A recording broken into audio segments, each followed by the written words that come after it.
Hey, what is going on, everyone? This is Chipmist here, and today I just wanted to make a quick video showing how to make sure that you can get the battery percentage back in your menu bar. So since the upgrade to macOS Big Sur, I've noticed that it's not as simple as to get the battery percentage back. So let's go ahead and take a look. So if you go into System Preferences and go into Battery, you will notice that the only option you now have is whether to show the battery status in the menu bar or not. So if you uncheck this, the battery status will obviously disappear from the menu bar. And if you have it checked, then you'll see this little icon that when opened will show you the percentage. But what if you want to have the percentage right next to it, like you did before in Catalina and all of the other macOS upgrades?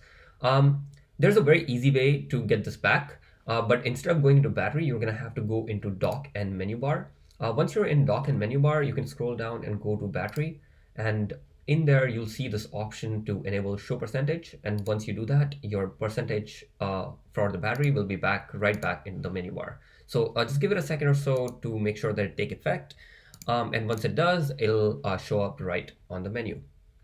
Again, a very simple way to make sure that you can get the percentage back. However, it just seems like having this split between too many options just seems more and more cumbersome, and Apple could have probably done a better job, streamlining this process. Again, thanks for watching, and if you like this video, be sure to like the video and subscribe, and I'll see you guys in the next one. Thanks.